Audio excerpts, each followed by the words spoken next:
नमस्कार, मी भूषण करंदीकर। या विशेष चर्चासत्रामध्ये मी आपल्या सगळ्यांचं स्वागत करतो। आजचा विषय आहे बाळाचे पहिले 1000 दिवस महत्त्वाचे का असतात। हल्ली आपण सर्वत्र ही चर्चा ऐकतोय की बाळाचे पहिले 1000 दिवस अतिशय महत्त्वाचे असतात। नेमका हा प्रकार काय आहे, या 1000 दिवसांना इतकं महत्त्व का आहे, याविषयी आज आपण जाणून घेणार आहोत। देशाला कुपोषण मुक्त करणं आणि जागतिक पटलावर भारताला एक सुदृढ आणि सक्षम राष्ट्र बनवणं, यासाठी हे 1000 दिवस अतिशय महत्त्वाचे आहेत। या कामी एकात्मिक बालविकास सेवा योजनेच्या माध्यमातून अंगणवाडी सेविका, पर्यवेक्षिका आणि वैद्यकीय क्षेत्रातील तज्ञ अधिकारी अतिशय महत्त्वाची भूमिका पार पाडतायत। पोषणाची वारी घरोघरी पोहोचवण्यासाठी आपल्या सर्वांच्या वतीनं एक जन आंदोलन उभं राहिलंय। आज या विशेष भागामध्ये आपण याच विषयी अधिक माहिती जाणून घेणार आहोत आणि पोषणाच्या या चळवळीचे अनेक पैलू आपल्याला समजावून सांगण्यासाठी आपल्या सोबत काही तज्ञ आहेत। मी त्यांची आपल्याला ओळख करून देतो। आपल्या चर्चेत सहभागी होत आहेत स्त्रीरोग तज्ञ डॉक्टर राजश्री कटके।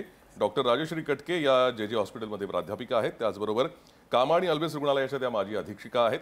त्याचबरोबर आपल्यासोबत या चर्चेत सहभागी होत आहेत स्तनपान विषयी जनजागृतीसाठी आयुष्य वाहून घेतलेले डॉक्टर श्री प्रशांत गांगल। डॉक्टर, आपलंही स्वागत करतो।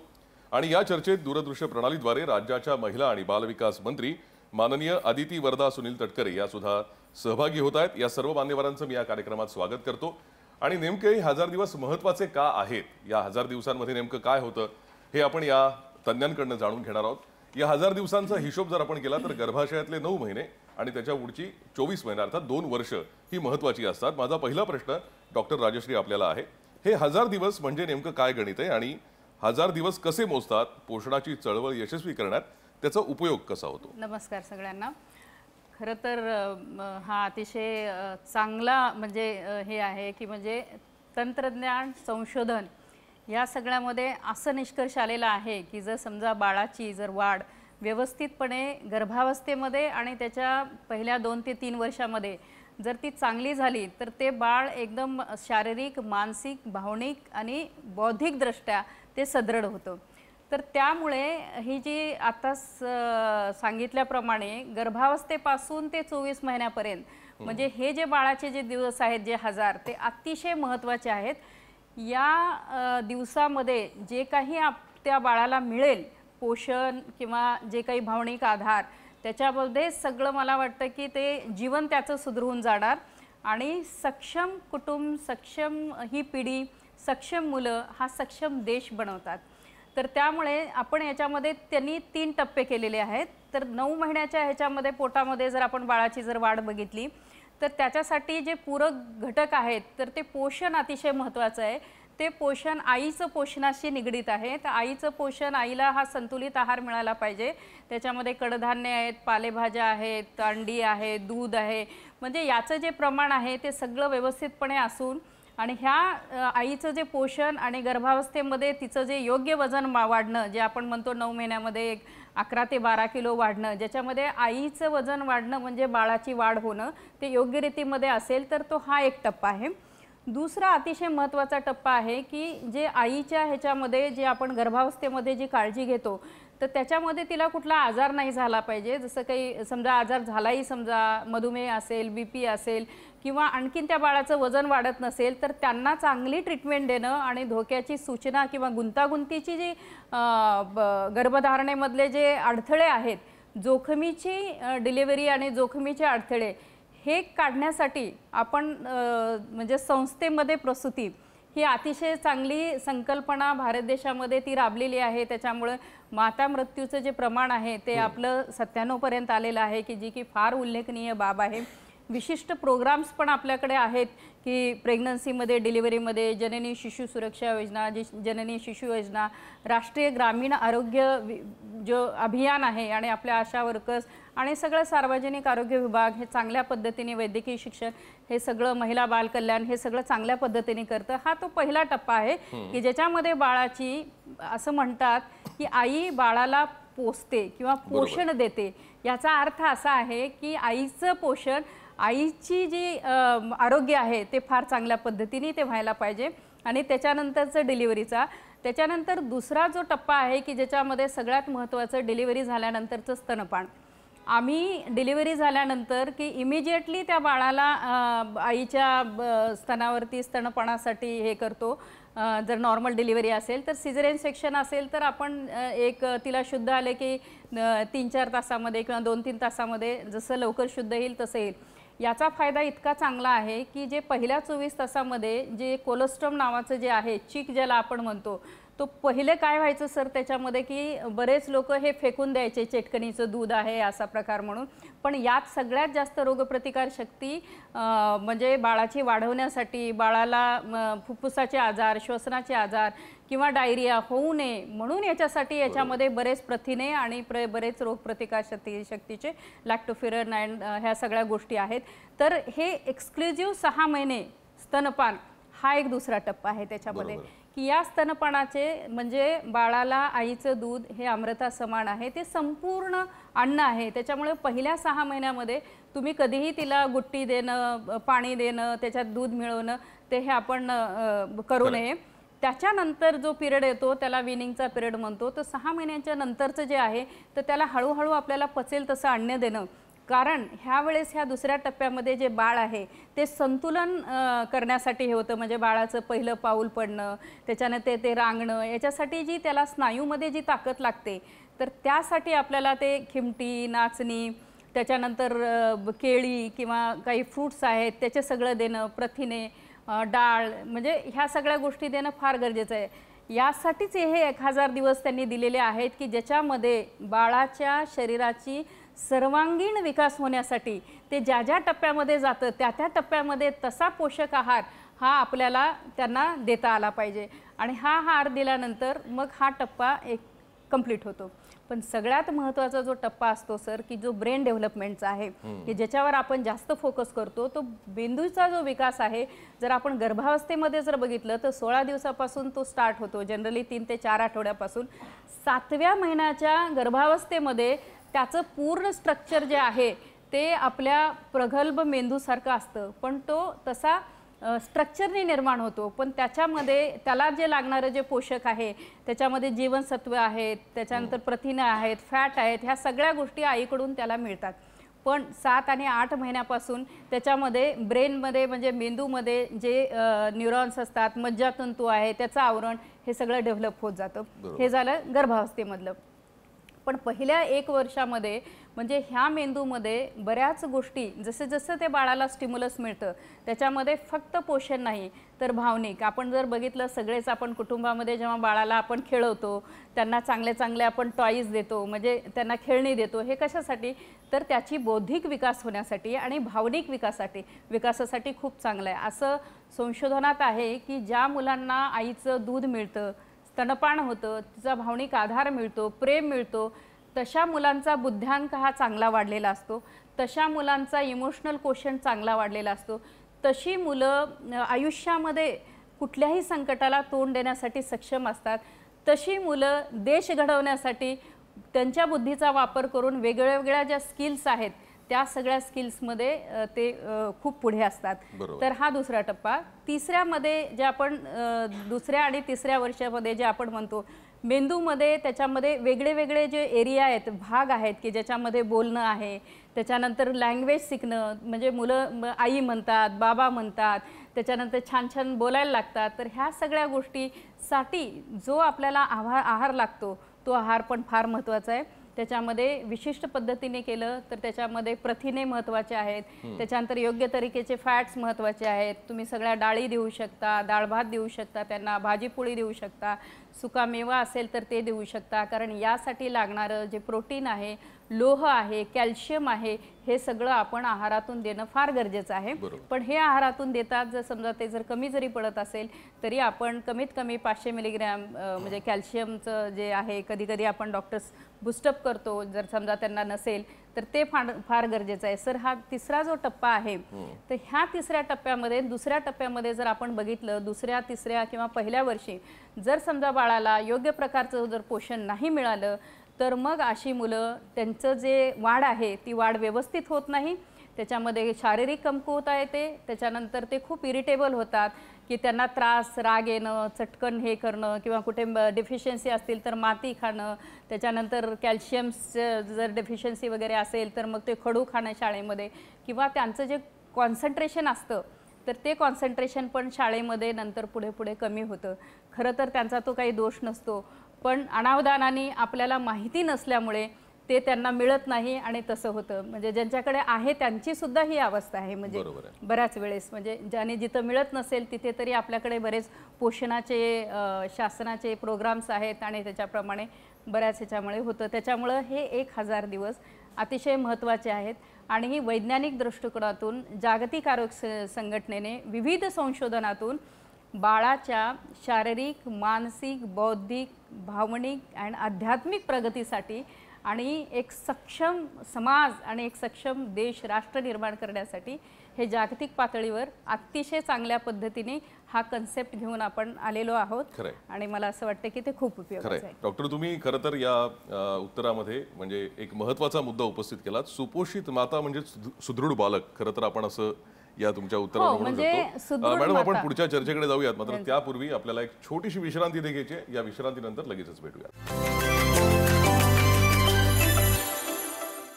या चर्चासत्रामध्ये आपलं पुन्हा एकदा स्वागत. आज आपण चर्चा करतोय की बाळाचे पहिले 1000 दिवस महत्त्वाचे का असतात. आपल्यासोबत डॉक्टर राजश्री काटके आणि डॉक्टर प्रशांत गांगल आहेत. मी डॉक्टर प्रशांत गांगल यांच्याकडे जातो. डॉक्टर, स्तनपानाबाबत जनजागृती करण्याची आपली एक विशेष पद्धत आहे आणि तिची खूप चर्चा होतीये. तर आम्हाला सांगा, या काळात स्तनपान किती आवश्यक आहे आणि त्यासाठी मातांनी काय करणं गरजेचं आहे?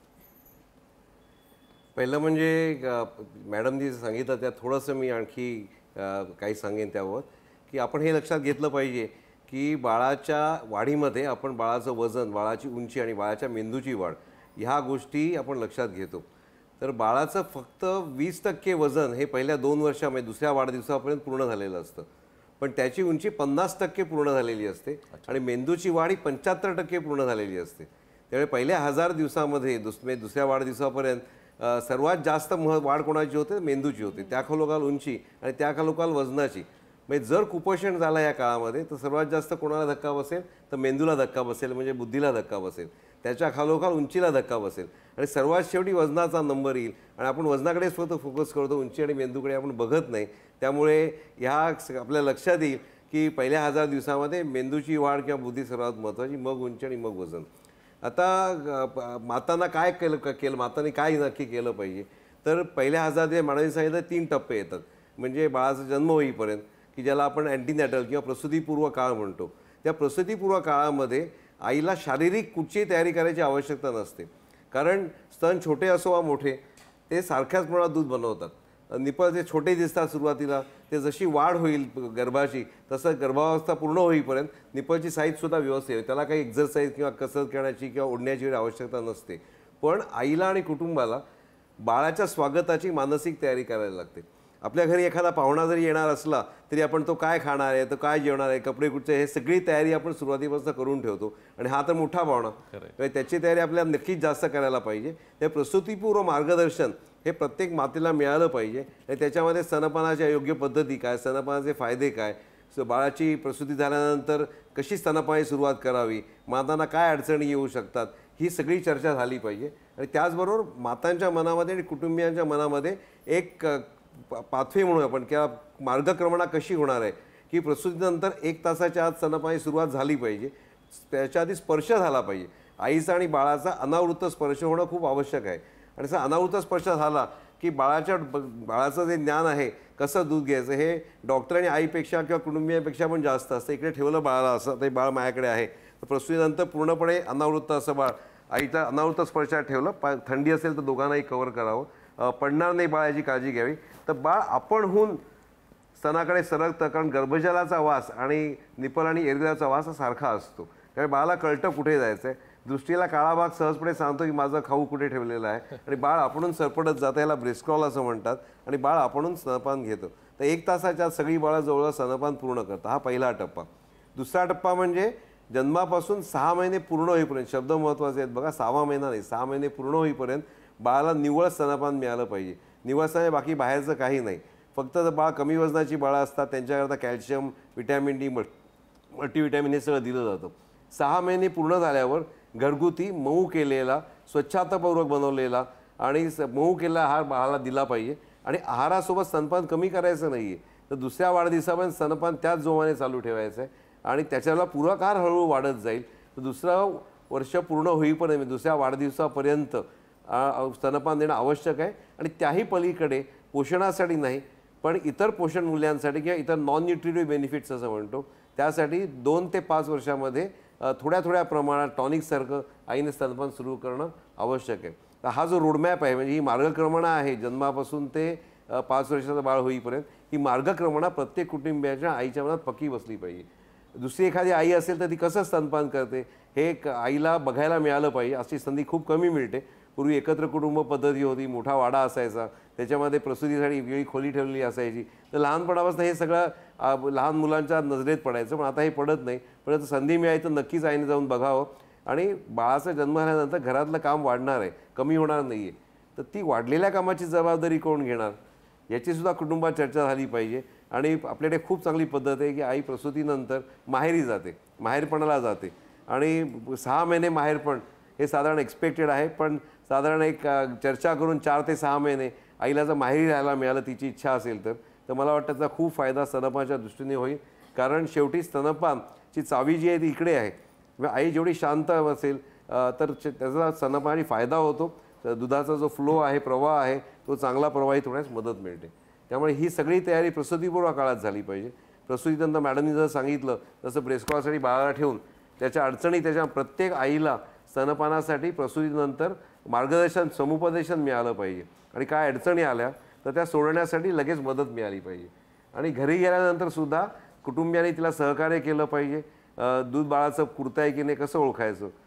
सुरुवातीच्या काळात तर सांगत नाही पण एकदा स्तनपान प्रस्थापित झालं की 15 दिवसांनंतर बाळ जर 6 ते 7 वेळा लघवी करत असेल आणि बाळाचं वजन साधारणतः एक 500 ग्रॅम महिन्याला वाढत असेल आणि ग्रोथ चार्टवर प्लॉटिंग असेल, वाढीच्या तक्त्यांवर जर प्लॉटिंग करता आलं तर ते उत्तमच. आणि त्या चार्टला पकडून जर मुलं जात असतील तर आपल्या असं म्हणता येईल की बाळाची वाढ व्यवस्थित होते, बाळाला आईचं दूध व्यवस्थित मिळतं आहे. तर त्यासाठी मार्गदर्शन मिळणं आवश्यक आहे. 4 ते 6 महिन्यात आई बऱ्याच काय कामकाजी माता असते कामावर जायला लागतात. आणि कामावर जाणाऱ्या मातांना पण योग्य मार्गदर्शन मिळालं पाहिजे की स्तनपान सुरू ठेवून कसं आई बाळाला व्यवस्थित काम सांभाळून कसं आई बाळाला पाजू शकते. आणि त्यानंतर मग 6 महिन्यानंतर हळूहळू पूरक आहार कसा चालू करायचा, त्याचं महत्त्व काय, तर हे अगदी विस्तृतपणे आईला समजावलं गेलं पाहिजे. आणि दर 1 महिन्या 2 महिन्यांनी बाळाला आहार कसा जातोय त्याचं ऑडिट म्हणूया आपण. आणि ऑडिट आणि त्याचबरोबर वजनाचा आणि आहाराचा संबंध काय, बरोबर की ऑडिट वजनाच्या तक्ता खाली गेला तर खाली का गेला, तो चार्ट वरती गेला तर वरती का गेला, आणि त्याचं आहाराशी एक कोऑर्डिनेशन झालं पाहिजे असं मला वाटतं. आणि हे जर झालं तर प्रत्येक बाळाची वाढ व्यवस्थित होईल. पहिले 1000 दिवस सहजपणे जातील आणि 2 ते 5 वर्षामध्ये सुद्धा बाळाला पोषणाव्यतिरिक्त जे स्तनपानाचे फायदे आहेत ते मिळत राहतील. डॉक्टर, ही चर्चा अशी सुरू ठेवूया आपण, मात्र त्यापूर्वी एक छोटीशी विश्रांती इथे घेतोय, लगेचच परत.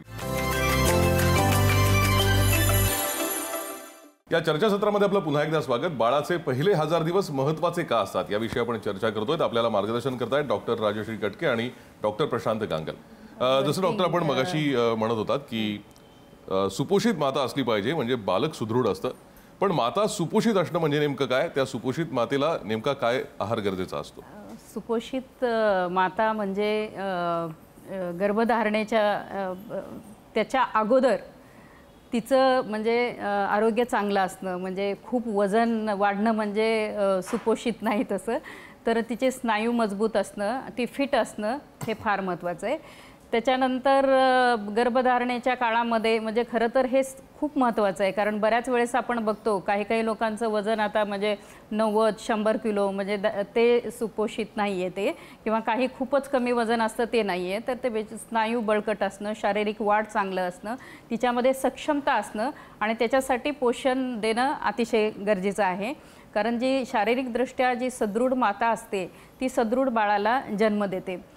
आणि दुसरं तर आपण पोषणाबद्दल बोललेलोच आहोत, संतुलित आहार त्याच्यामध्ये काय असलं पाहिजे. तिसरं महत्त्वाचं मला सांगायचं आहे की ज्या वर्किंग वुमेन्स असतात तर बऱ्याच वेळेस असा प्रश्न विचारतात त्या आम्हाला की आम्ही तर कामावर जातो, मग आमच्या बाळांना. तसं तर बघितलं तर आपल्याकडे आता लीव रजा मिळते म्हणजे प्रसूतीनंतर, म्हणजे 6 महिन्याची केलेली आहे, त्याच्यामध्ये ते लक्ष देऊ शकतात किंवा त्या वाढीव पण ते घेऊ शकतात. पण काही काही सेक्टरमध्ये जर समजा मिळत नसेल तर अशा वेळेस त्यांनी ते स्वतःचं जे दूध आहे ते व्यवस्थितपणे एका बॉईल झालेलं कंटेनर घ्यायला पाहिजे, कारण दूध हे स्वच्छ मिळणं बाळाला फार गरजेचं आहे निर्जंतुकी करून. आणि मग त्या भांड्यामध्ये ती काढून त्या फ्रीजमध्ये ठेवू शकतात त्या.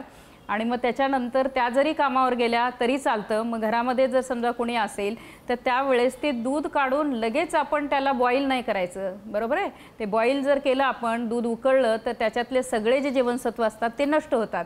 तर अशा वेळेस गरम पाण्यामध्येच्या भांड्यामध्ये ते जर भांडं ठेवलं किंवा रूम टेम्परेचरला जरी ठेवलं आणि ते नॉर्मल टेम्परेचरला तापमानाला आलं तर मग त्याच्यामध्ये वाटी आणि चमच्याने देता येतं. वाटी चमचा पण तो पण असा तो स्वच्छ उकळलेल्या पाण्यातला काढला पाहिजे, नाहीतर दूध स्वच्छ असणार आणि देणाऱ्याचे हात जर समजा खराब असतील तर मग ते बाळाला परत जंतू हे होतं. आणि कधीही दोन्ही मिक्स फिडिंग करू नये, म्हणजे मला इथं म्हणजे सरही ॲग्री करतील त्याच्यामध्ये. कारण कसं आहे की बऱ्याच वेळेस काही माता आम्हाला म्हणतात नाही आता मग दूध कमी आलं तर मग आम्ही बाळाला त्याला कमी पडत असेल म्हणून वरून गाईचं देतो किंवा दुसरं दूध देतो, तर तसं करू नये मिक्स फिडिंग. तर मला असं वाटतं की ह्या सगळ्या गोष्टी महत्त्वाच्या आहेत. आणि तिसरं एक म्हणजे बऱ्याच आता हॉस्पिटल्समध्ये एक मिल्क बँकिंग हा प्रोग्राम असतो, ह्युमन मिल्क बँकिंग. कदाचित ऐकला असेल किंवा नसेल पण तर मी जेव्हा अधीक्षका होते कामावर आल्बलेस रुग्णालयामध्ये तर तिथे आमच्याकडे एक ह्युमन मिल्क बँकिंग असायची.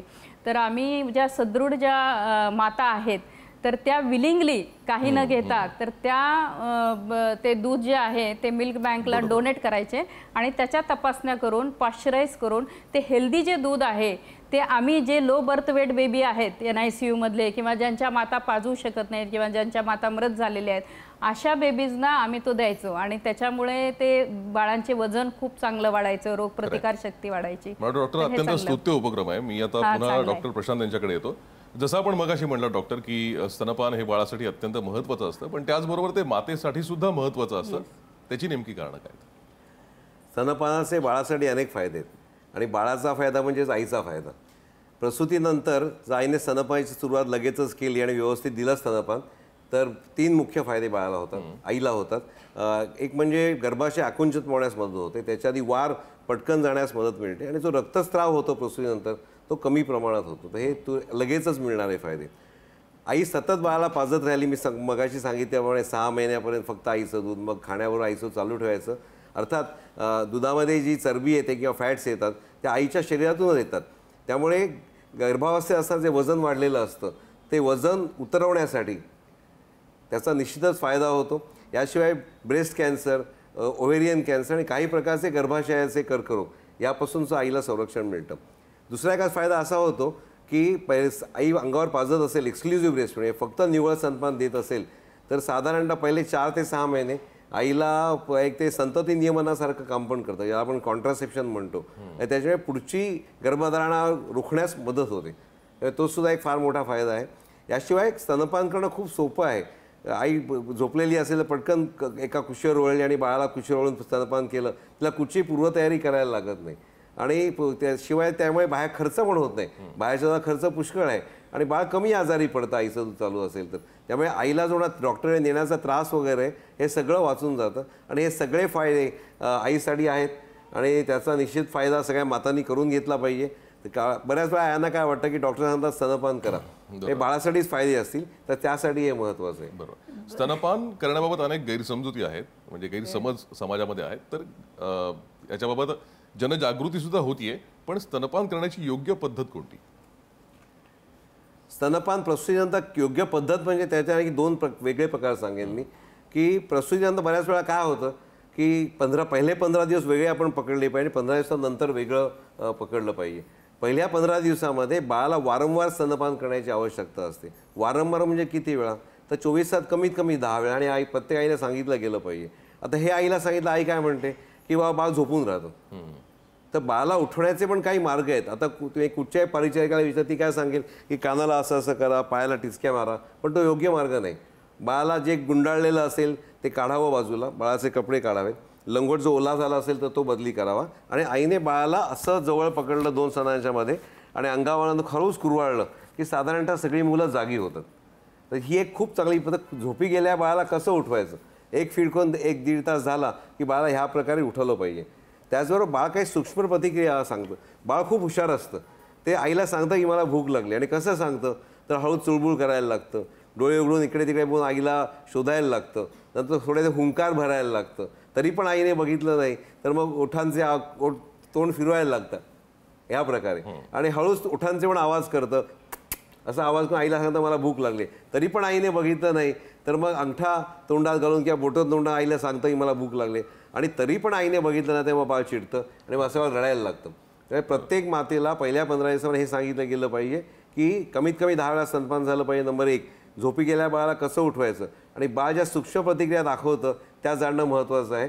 आणि बाळ रडेपर्यंत थांबू नका, कारण रडणारं बाळ पटकन छाती पकडत नाही. दुसरे काय गोष्ट, मी जेव्हा नर्सिंग होममध्ये राऊंडला जातो तेव्हा आईला सांगतो की आईचं पहिलं काम बाळाला ऊब देणं हे आहे, दुसरं काम प्रेम करणं हे आहे, आणि तिसरं काम स्तनपान करणं आहे. तेव्हा आईला आणि बाळाला स्किन टू स्किन कॉन्टॅक्ट मिळते, त्याकरता योग्य कपडे घातले पाहिजेत. आणि अशा जर परिस्थिती आईने स्तनपान केलं. दुसरं मोबाईलचं, आईला मी सांगतो की जेवढ्या प्रेम तुमच्या मोबाईलवर करता तेवढं प्रेम कमीत कमी बाळावर करा. जेवढं मोबाईलला जवळ ठेवता तेवढं कमीत कमी बाळाला जवळ ठेवा, म्हणजे आपोआप बाळाशी तुमचा संवाद साधला जाईल. ते हे पहिल्या 15 दिवसातलं आहे.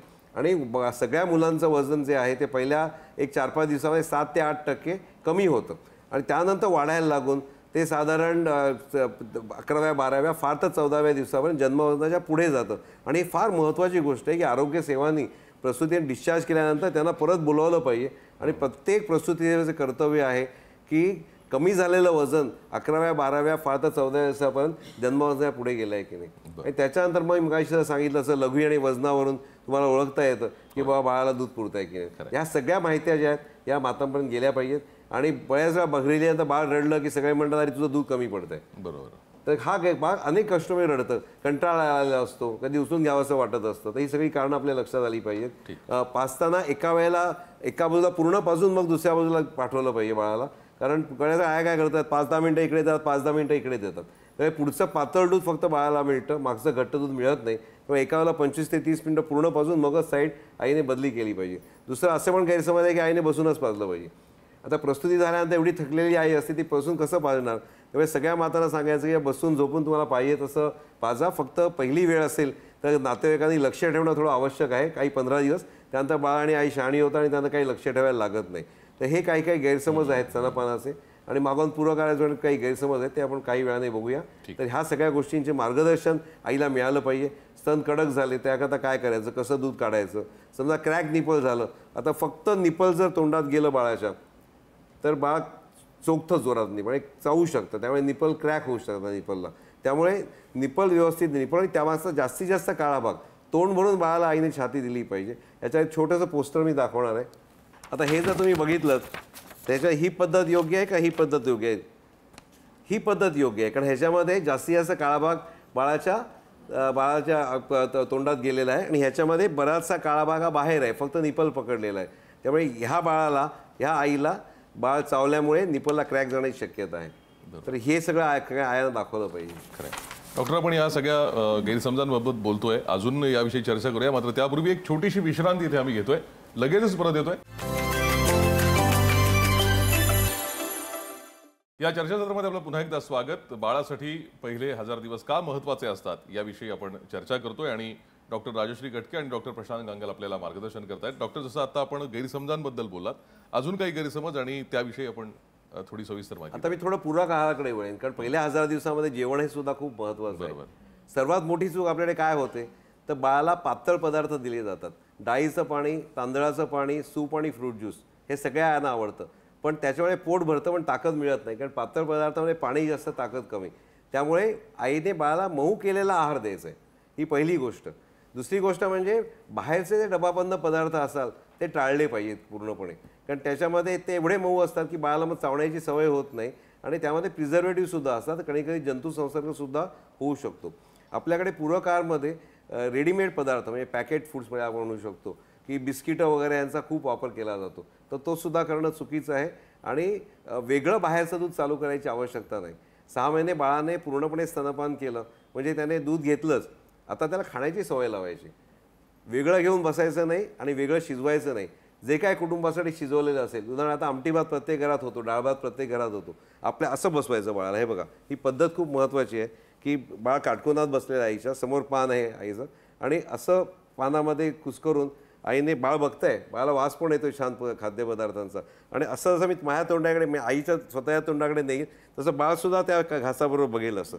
आणि आईने थोडीशी जास्त ॲक्शन आईला शिकवावं की कसं चावलं जातं. मी आता करून दाखवत होती ॲक्शन,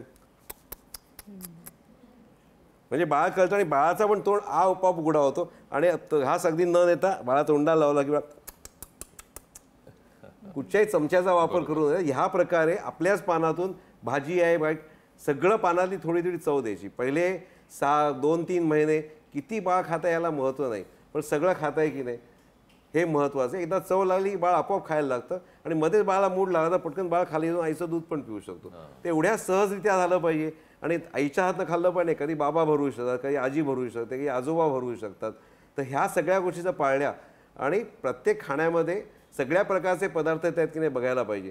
मी थोडक्यात सांगतो, 2 प्रकारची, एक आईचं दूध आहेच तो पहिला ग्रुप, 2 प्रकारची धान्य, तृणधान्य आणि कडधान्य. तृणधान्य म्हणजे तांदूळ, ज्वारी, बाजरी, नाचणी इत्यादी. डाळी म्हणजे वेगळ्या प्रकारच्या डाळी, त्यासुद्धा जर कोंब आलेल्या असतील आणि त्या सालाबरोबर दिल्या मऊ करून तर ते जास्त चांगलं. तर आईचं दूध, 2 प्रकारची धान्य, 2 प्रकारच्या भाज्या म्हणजे विटॅमिन ए असलेल्या भाज्या, गाजर म्हणेन मी, आणि त्याचबरोबर इतर भाज्या आणि हे सगळं. आणि दुग्धजन्य पदार्थ, दूध नाही, कृष्ण गोकुळात वाढला पण आपण त्याला दूधचोर कधी म्हणत नाही, आपण त्याला काय म्हणतो, माखन चोर. तर सगळ्या बाळांना दुधाचे पदार्थ मिळाले पाहिजे, दूध नाही. तर आईचं दूध, 2 प्रकारची कडधान्य, 2 प्रकारच्या भाज्या आणि दुग्धजन्य पदार्थ हे बाळाला मिळाले पाहिजेत. आणि जर सामिष पदार्थ त्या कुटुंबात खाल्ले जात असतील तर अंड हा एक प्रकार आणि दुसरा म्हणजे मटण किंवा मटण, चिकन हे जे पदार्थ, इतर पदार्थ, एकूण 8 ग्रुप्स मी सांगितले तुम्हाला. तर ह्या 8 ग्रुप्सपैकी कमीत कमी 5-24 तासात बाळाच्या पोटात गेले तरच बाळाची वाढ व्यवस्थित होईल. जसं घर बांधायला वेगळ्या प्रकारचे पदार्थ लागतात आणि एकच पदार्थ मी कमी केला तर घर मजबूत होणार नाही. त्यामुळे ह्या सगळ्या गोष्टी आईने लक्षात ठेवणं, हळू आहार वाढवणं, पण अंगावाचं दूधसुद्धा व्यवस्थित चालू ठेवणं, हे जर व्यवस्थित झालं आणि साधारण 6 ते 9 महिन्यामध्ये बाळाला कमीत कमी 2 ते 3 वेळा खायला मिळालं पाहिजे. म्हणजे आयदर सकाळचा नाश्ता किंवा दुपारचं जेवण किंवा दुपारचं जेवण, रात्रीचं जेवण, 9 महिन्यानंतर 3ही वेळेला. आणि मग 1 वर्षानंतर मग ते 2 जेवणाच्या मध्ये सुद्धा, म्हणजे 11 वाजता आपली चहाची वेळ होते किंवा संध्याकाळी 5 वाजता आपण चहा घेतो, त्यावेळेला सुद्धा बाळाला काहीतरी घरचे पदार्थ मिळाले पाहिजेत. अगदी सोपं आहे, वेगळं शिजवू नका, वेगळं घेऊन बसू नका आणि आपल्या पानातच मऊ करून अन्न द्या. मिक्सर ग्राइंडरचा वापर करू नका. ह्या सगळ्या गोष्टी पाळल्या आणि जंक फूड ज्याला आपण म्हणतो ते आपल्या घरातनं आपण, मी एकदम स्ट्रॉंग शब्द वापरेन की लाथ म्हणून त्याला बाहेर काढून टाकलं पाहिजे. हे सगळ्या मुलांची वाढ व्यवस्थित होईल. त्यानंतर अख्खा महाराष्ट्र हा जवळ मी असं म्हणेन नाश्त्याला बिस्किट आणि टोस्ट आणि खारी ह्याच्यावर जगतो आणि ही परिस्थिती आपल्याला कुठेतरी बदलण्याची आवश्यकता आहे. खरं, ही चर्चा अशी सुरू ठेवूया. त्यापूर्वी माननीय मंत्री महोदया सुद्धा या चर्चेत सहभागी होतात. आपण त्यांना काही प्रश्न विचारूयात. आदितीजी, महिला आणि बालविकास मंत्री आपण आहात आणि या सगळ्या उपक्रमासाठी आपण खूप मोठं सहाय्य करताय. बाळाचे 1000 दिवस आणि स्तनपानाबाबत जागृती या उपक्रमामागची नेमकी भूमिका काय आहे आणि या उपक्रमासाठी विभागातर्फे नेमके काय प्रयत्न केले गेले? एक तर प्रत्येक गरोदर माताला तिच्या शरीरात जी शक्ती आहे तिच्या बाळाचं संगोपन करण्याची ही जाणीव तिला करून देणं ही महिला व बालविकास अंतर्गत अधिक प्रमाणामध्ये करण्याचा प्रयत्न करतोय. ज्या वेळेला एखादी अंगणवाडी सेविका भगिनी किंवा मदतनीस किंवा आशा सेविका ही त्यांना ही गोष्ट पटवून देते, त्यावेळेला त्या महिलेला त्याचं महत्त्व अधिकरित्या जाणवतं. खासकर आपण बघतो की शहरांमध्ये किंवा जी छोटी मोठी नागरी वस्ती आहे इथे आईचं दूध हे त्या जन्मलेल्या बाळाला पहिले 6 महिने किती महत्त्वाचे आहेत हे महत्त्व त्यांना पटवून देणं हे निश्चितपणाने गरजेचं आहे. कारण वर्किंग विमेन ज्या आहेत म्हणजे प्रसूती झाल्यानंतर लगेचच ज्यांना दुसऱ्या महिन्यापासून स्वतःची नोकरी किंवा जिथं त्या काम करतात तिथं जावं लागतं, अशा वेळेला त्या बाळांकडे आणि त्यांच्या आहाराकडे किंवा त्यांच्या आरोग्याकडे दुर्लक्ष होऊ नये ही एक बाब अधिकाधिक प्रकर्षाने त्या महिलांपर्यंत, त्या गरोदर मातेपर्यंत पोहोचवणं. आणि त्याचबरोबर पहिले 6 महिने बाळाला दुधाची गरज किती आहे आणि तो सर्वोत्कृष्ट आहार हा तोच त्या बाळासाठी त्या कालावधीमध्ये आहे. त्याचबरोबर त्याचं वेळोवेळी होणारं लसीकरण असेल, त्याला काय आहार 6 महिन्यानंतर दिला जावा, या सगळ्या गोष्टींकडे भर देणं हेच मला वाटते विभागाच्या माध्यमातून आणि अंगणवाडी असेल आणि आरोग्य केंद्र असेल याच्या माध्यमातून करण्यात येत आहे. मी पुन्हा एकदा डॉक्टर राजश्री यांच्याकडे येतो. आपण काही मुद्दा मांडत होता डॉक्टर. त्या गैरसमजामध्ये मला एक सांगायचं आहे की स्तनपणाच्या ह्याच्यामध्ये की सगळ्यात महत्त्वाचं जे चीक आलेलं जे दूध असतं तो बऱ्याच म्हणजे गावामध्ये असं समजलं जातं की हे चेटकणीचं दूध आहे म्हणून ते काढून फेकलं जातं. तर ते बिलकुल काढून फेकून देऊ नका, कारण त्याच्यामध्ये सगळं काही रोगप्रतिकारशक्ती आणि बाळाच्या मेंदूला शरीराला वाढ होण्यासाठी जे गरजेचं असतं तर ते गरजेचं असतं. ते एक फार महत्त्वाचं आहे. आता सरांनी सांगितलं की कुठल्या पद्धतीने द्यायला पाहिजेत, तर त्या पद्धती तर फार महत्त्वाच्या आहेत. पण सगळ्यात महत्त्वाचं असं आहे की बरेच पेशंट, आता मी स्त्रीरोग तज्ज्ञ आहे तर माझ्याकडे हे बरेच पेशंट येतात, ते सगळे असे म्हणतात की मॅडम म्हणे आम्ही जर स्तनपान केलं तर आमचं फिगर फार खराब होतो. तर मला वाटतं मी बऱ्याच टेलिव्हिजनच्या शोमध्ये पण मी असं निक्षून सांगितलेलं आहे की जर स्तनपान तुम्ही जर केलं तर तुमचे जे शरीरामधले जे हार्मोन्स आहेत ते हार्मोन्स बॅलन्स होतात, संतुलित होतात आणि तुमची फिगर चांगली होण्यासाठी त्याची मदत होते. कारण ऑक्सिटोसिन नावाचा जो हार्मोन आहे, ज्याला आपण चांगलं म्हणजे प्रेम मिळणारा आपण हार्मोन म्हणतो, आपला हार्मोन, तर ते रिलीज होतं. आणि बाळाला तुम्ही जर समजा ऊब दिली आणि प्रेमाने आपल्या छातीवर जर आईने बाळाला घेतलं तर त्याच्यामुळे पण त्या भावनिक जे त्यांचे बंध आहेत ते खूप चांगल्या पद्धतीने होतात. त्यामुळे कधीही असं मनात आणू नका की स्तनपान केल्यानंतर आमची फिगर खराब होते. उलट स्तनपान केल्यामुळे जे एक्स्ट्रा वेट आहे ते तुमचं निघून जातं, सगळे हार्मोन्स बॅलन्स होतात आणि मग त्या चांगल्या सुडसुडीत व्यवस्थितपणे त्याच्यामध्ये येतात. आणि तिसरं महत्त्वाचं आहे की एक असा गैरसमज आहे की बाळाला आपण जर समजा गुट्टी दिली, बऱ्याच वेळेस काय होतं की स्तनपान देताना की त्यांना म्हणजे पूर्वपारचित म्हणजे मागून आलेल्या ज्या संकल्पना आहेत, आम्ही जरा घासून गुट्टी देतो किंवा बदाम घासून देतो त्याच्यामुळं बुद्धी वाढते, तर तसं काही नाही आहे. पहिल्या 6 महिन्यामध्ये असा कुठलाही प्रकार करू नका, कारण त्याच्याने काय होतं की तुम्ही ते घासून देता त्याच्यामध्ये इन्फेक्शन होतं आणि मग बाळाला डायरिया वगैरे होतो. त्याच्यामुळे पहिल्या 6 महिन्यामध्ये फक्त आईचं दूध, आईचं दूध, आईचं दूध. ठीक. तर ह्या गैरसमज. डॉक्टर प्रशांत, आपण पुन्हा एकदा चर्चा करूयात. जो आपण आता खूप इंटरेस्टिंग भाग सांगत होतात की बाळाला 6 महिन्यानंतर जेव्हा आपण अन्न देतो तर ती अन्न देण्याची पद्धत काय, अशाच काही मार्गदर्शन आपल्याकडनं अपेक्षित आहे. मॅडमनी सांगितलं, मी थोडंसं ॲड करेन. पहिल्या काही दिवसातलं बऱ्याच आयांना काय वाटतं की प्रसूती झाली की धो गंगा जमुना व्हायला लागतील, पण तसं होत नाही. दूध किती येत आहे बघू नका, बाळा छातीला लावत राहा. सुरुवातीला पहिल्या काही दिवसामध्ये बाळाची जी स्टमक कॅपॅसिटी किंवा पोटाची क्षमता असते ती कमी असते. मी असा अंगठा दाखवतो आयांना, एवढंच तर बाळाचं पोट आहे. त्यामुळे जे 4-5 ml 1 चमचावर कोलोस्ट्रम त्याला चिकदूध प्रत्येक वेळा मिळणार आहे ते पुरेसं आहे. आणि सारखं लावत राहिलं आईने की 4-5व्या दिवसापर्यंत मग हरिद्वारची गंगा दिसायला लागते, जी सुरुवातीला गंगोत्रीची गंगा असते. त्यामुळे दूध लगेच येण्याची अपेक्षा करू नका. तर ही अपेक्षा नाही ठेवली, सारखं विश्वास ठेवून जर आईने पाजत राहिली तर निश्चितच त्याचा फायदा होतो. आणि स्तनपानाच्या अडचणी येतात त्याला हल्ली शहरांमध्ये तुम्हाला लॅक्टेशन काउन्सिलर्स म्हणजे लॅक्टेशन कन्सल्टंट्स यांची सेवासुद्धा मुंबईमध्ये मिळते.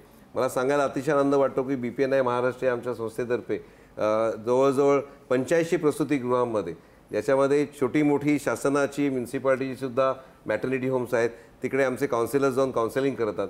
आणि बरीच जी इन्स्टिट्यूशनल मोठी हॉस्पिटल्स आहेत, ब्रिज कँडी आहे, Cloud9 आहे, अंबानी आहे, या हॉस्पिटलसुद्धा आमचे काउन्सिलर्स जातात आणि होम व्हिजिटसुद्धा खूप प्रमाणात उपलब्ध आहेत. तर त्याचा फायदा मातांनी घ्यावा. मदत ही पुष्कळ आवश्यक आहे, कारण अडचण असेल त्या अडचणीकरता आपण आजकाल स्पेशालिस्टकडे बघतो. त्यामुळे स्पेशालिस्टकडे जाऊन आपण त्याची अडचण जर आपण सोडवून घेतली त्याचा निश्चितच फायदा होतो. बरोबर. आपण पुन्हा एकदा मंत्री महोदयांकडे जाऊयात. आदितीजी, पुढचा प्रश्न आपल्यासाठी आहे. बाळ गर्भात असल्यापासून आपल्या विभागाचा या सगळ्या ह्याच्याशी संबंध येतो. सुदृढ बाळ असेल तर देशही सक्षम होतो. राज्यातील माता बालकांचं आरोग्य चांगलं राहावं म्हणून आपण या संपूर्ण पोषणाच्या चळवळीला जन आंदोलनाचं स्वरूप दिलं. लोकांचा सहभाग या कामांमध्ये महत्त्वाचा का आहे आणि राज्यातल्या जनतेला तुम्ही काय संदेश द्याल? खरं तर पोषण अभियान हे दरवर्षी महिला व बालविकास विभागाअंतर्गत राबवण्यात येतं. सप्टेंबर महिन्यामध्ये महापोषण अभियान राबवलं जातं. त्याच्यानंतरही वर्षाच्या 12 महिन्यामध्ये अशा अनेक उपक्रम आहेत जिथे पोषणावर आपण भर दिला जातो. खासकर ज्या ॲनिमिक म्हणजे कमी वजनाच्या ज्या गरोदर माता आहेत, ज्यांच्यामुळे त्यांच्या मुलांवर म्हणजे जन्मलेल्या बालकांवर सुद्धा परिणाम होणारे आहेत, यावर अधिक लक्ष केंद्रित करून ते येणारं बाळ फक्त बाळ महत्त्वाचं नसून ती आई पण आणि तिचंही शरीर तितकंच महत्त्वाचं आहे. ह्या दृष्टिकोनातून अधिकाधिक जनजागृती करणं आणि त्याचबरोबर साधारणपणे ती आई गरोदर आहे म्हणजे ती फक्त एकटी गरोदर नसून तिचं संपूर्ण कुटुंब यांची सुद्धा ती तितकी जबाबदारी आहे आणि त्या दृष्टिकोनातून त्या कुटुंबामध्ये जनजागृती करणं, तिला त्या 9 महिन्यामध्ये आणि बाळ जन्माला आल्यानंतर सुद्धा आईच्या आहारावर सुद्धा दुर्लक्ष होऊ नये या दृष्टिकोनातून समाजामध्ये आणि त्या कुटुंबांमध्ये जागृती होणं या गोष्टीकडे विभाग म्हणून आम्ही भर देऊ इच्छितो. ठीक, आपण पुन्हा एकदा चर्चा करूयात. जसं 1000 दिवस आपण म्हणतोय पहिले महत्त्वाचे असतात. डॉक्टर, आणखीन एक विषय असा असतो की जसं आता मॅडमनी पण उल्लेख केला की काही मातांना फिगर या संदर्भात थोडंसं टेन्शन असतं, पण ज्या वर्किंग वुमन आहेत, आता नोकरदार महिला आहेत, तर त्यांच्याकरता स्तनपानासाठी काही विशेष सुविधा पुरवल्या पाहिजेत का, किंवा त्यांच्यासाठी काही वेगळं मार्गदर्शन करण्याची गरज आपल्याला वाटते का? त्यांच्याकडे निश्चित मार्गदर्शन आवश्यक आहे. आता आपल्याकडे खूप चांगली सोय झालेली आहे की 6 महिने जवळजवळ प्रसूती नंतरची रजा मिळते. तर माताने असा प्रयत्न केला पाहिजे की प्रसूती होईपर्यंत त्याचा कामावर जात राहिल्या काही ॲडजस्टमेंट देऊन, तर साहजिकपणे त्यांना 6 महिने ते पूर्णपणे प्रसूतीनंतर उपलब्ध होतील. जर त्यांची बदली त्यांना घराच्या जवळ कुठे करता आली तर त्याचासुद्धा फायदा त्यांना मिळू शकेल. कामावर जायच्या आधी तज्ज्ञाकडे जाऊन काय केलं पाहिजे, दूध काढायचं टेक्निक जे आहे आणि दूध साठवायचं टेक्निक मगाशी मॅडमनी सांगितलं की फ्रीजमध्ये ठेवता आलं, ऑफिसमध्ये तशी सोय आहे का, आणि नसल्यास ऑफिसला सांगणं की बाबा ह्या प्रकारची सोय जरा उपलब्ध करून द्या, एक वेगळा कक्ष की ज्याच्यामध्ये आईला दूध काढता येईल आणि ते साठवून पण ठेवता येईल. म्हणजे साठवलेलं दूध घरी आणू शकते आई कामावर जायला लागल्यानंतर. तर अशा कक्षांना आम्ही हिरकणी कक्ष हे महाराष्ट्रात नाव दिलेलं आहे. आमच्या संस्थेतर्फे ह्या हिरकणी कक्ष संकल्पना मांडली गेली आणि महाराष्ट्र शासन आणि युनिसेफने ती संकल्पना स्वीकारली आणि मला सांगायला आनंद वाटतो की जवळ 1000च्या वर हिरकणी कक्ष आज महाराष्ट्रावर सुरू झालेले आहेत. त्याचा फायदा मातांनी घ्यावा आणि साठवलेलं दूध घरी आणावं आणि घरी आल्याबरोबर पाजावं, कामावर निघताना पाजावं आणि रात्रभर पाजावं जेव्हा बाळ उठेल तेव्हा. याला आम्ही रिव्हर्स फिडिंग असं म्हणतो. रिव्हर्स फिडिंग म्हणजे काय, तर रात्रीचं आईने जास्त पाजलं तर साहजिकच दिवसा बाळाची भूक थोडी कमी लागते बाळाला, त्यामुळे मग खुराक चालू होतो, खाणं चालू होतं, ते दिलेलं वापरता येईल, काढलेलं दूध वापरता येईल. कामावर सुद्धा काही स्पेशल फॅसिलिटी दिल्या पाहिजेत. सहकार्याने आईला मदत केली पाहिजे. ब्रेस्ट फिडिंग ब्रेक्स ही एक संकल्पना आहे कायद्यामध्ये की आईला लंच ब्रेक आणि जो चहाचा ब्रेक आहे हा थोडा वाढवून मिळतो की ज्यामध्ये जर घर जवळ असेल तर आई पटकन जाऊन स्तनपान करून परत येऊ शकते, किंवा हिरकणी कक्ष असेल तर तिकडे ती दूध काढून ठेवू शकते, किंवा हा सगळा वेळ एकत्रित करून त्याला लवकर द्यायची सुविधा मिळू शकते. पार्किंग आता फॉरेन कंट्रीजमध्ये वगैरे बाहेरच्या देशांमध्ये तिला जवळचं पार्किंग दिलं जातं किंवा थोड्याशा काही सवलती दिल्या जातात आणि आईने सुद्धा इतर मातांचे अनुभव हे जाणून घेतले पाहिजेत. आणि खरं तर शासनाने ना खूप चांगल्या पद्धतीने म्हणजे आपण इथे सांगू इच्छिते की हे जे हिरकणी कक्ष आहेत ते प्रत्येक ठिकाणी, जर तुम्ही आता एअरपोर्टला गेलात तर तिथे तुम्हाला रूम मिळते, कुठल्याही ऑफिसेसमध्ये गेलात तर तो स्पेस अवेलेबल आहे, किंवा तुम्ही मूलसुद्धा तिथे कोणा अटेंडंटबरोबर घेऊन जाऊ शकता आणि आपलं ते कॉर्पोरेटमध्ये काम करून आपण बाळाला फिडिंग करू शकतो. तर हा एक फार चांगला बदल आहे की जेणेकरून खरं तर, आणि शासनाच्याच उपक्रमामुळे जसं आता प्रसूतीची जी रजा 6 महिन्याची दिली तशी आता कॉर्पोरेटमध्ये पण ती देतात, तर त्याच्यामुळे खूप चांगलं आहे, निश्चित फायदा आहे, मातांना आहे, देशाला आहे फायदा याचा. एकूणच या सगळ्या मोहिमेमध्ये, या उपक्रमामध्ये ज्या पर्यवेक्षिका प्रत्यक्ष काम करतायत तर त्यांचे काही अनुभव आपण जाणून घेऊयात. या 1000 दिवसांच्या उपक्रमामुळे नेमका काय बदल झालेला जाणवतो ते आपण त्यांच्याकडनं जाणून घेऊया. नमस्कार, माझं नाव प्रियंका विजयानंद सोनार. मी बालविकास प्रकल्प प्रभादेवी शिवडी येथे सुपरवायझर म्हणून काम करते आहे आणि बाळाच्या विकासाचे पहिले 1000 दिवस हा उपक्रम जेव्हा आम्ही विभागात राबवतो त्यावेळेला खूप अत्यंत असे सकारात्मक आम्हाला रिझल्ट्स पालकांमध्ये दिसून येतात. खरं पाहिलं तर बाळाचे पहिले 1000 दिवस ही अत्यंत महत्त्वाची अपॉर्च्युनिटी आहे. आईच्या गर्भधारणेपासून बाळाचा जन्म, त्यानंतर पुढची 6 महिने आणि त्यानंतर बाळाचे 2 वर्ष पूर्ण, या कालावधीमध्ये आमची अंगणवाडी सेविकाताई शासनाच्या वेगवेगळ्या उपक्रमांच्या माध्यमातून आमच्या लाभार्थ्यांशी संलग्न असते. यामध्ये विभागात जर एखादं नवदाम्पत्य आलं किंवा एखादं नवीन लग्न झालं तर त्या दाम्पत्याला आम्ही त्यांचं वेलकम त्या ठिकाणी करतो. म्हणजे तिथूनच आम्ही त्या दाम्पत्याला ट्रॅकवर घेतो आणि ज्या वेळेला एक छान असं एक ॲटमॉस्फिअर त्या ठिकाणी आमच्या सेविकाताईचं आणि त्या दाम्पत्याचा रेपो तयार होतो, तर निश्चितच ते दाम्पत्य ज्या वेळेला पहिल्यांदाच गर्भधारणा होते त्यावेळेला ती जी नवीन विवाहिता आहे ती आपल्या अंगणवाडी सेविकेताईशी अप्रोच होते. आईची अर्लिएस्ट आपण ज्यावेळेला नोंदणी करून घेतो त्यानंतर आमची अंगणवाडी सेविका ताई सासू सुना बैठकांच्या माध्यमातून, माता पालक सभेच्या माध्यमातून, किशोरी सभेच्या माध्यमातून वेगवेगळ्या विषयांवरती मार्गदर्शन आमच्या त्या दाम्पत्याला आणि त्या कुटुंबाला, विभागातल्या कुटुंबाला करत असते. जेवढ्या लवकर त्या मातेची नोंदणी होते त्यानंतर लगेच त्या मातेची पहिली तिमाही, दुसरी तिमाही आणि तिसरी तिमाही या तीनही तिमाहीतल्या लसीकरण, मातेचा आहार, मातेचा बालकाशी होणारा संवाद या वेगवेगळ्या विषयांवरती समुपदेशन आमच्या अंगणवाडी सेविका ताईंकडनं केलं जातं. सगळ्यात महत्त्वाचा मुद्दा ज्यावेळेला ती डिलिव्हरी होणार असते त्याची पूर्वतयारीची जाणीव देखील त्या दाम्पत्याला आमच्या अंगणवाडी सेविका ताई करून देतात. यामुळे होतं असं की बाळाची येण्याची तयारी आधी झाली असल्या कारणामुळेच आईचं आरोग्य आणि बाळाचं आरोग्य सुरक्षित राहण्यासाठी खूप महत्त्वाची मदत होते.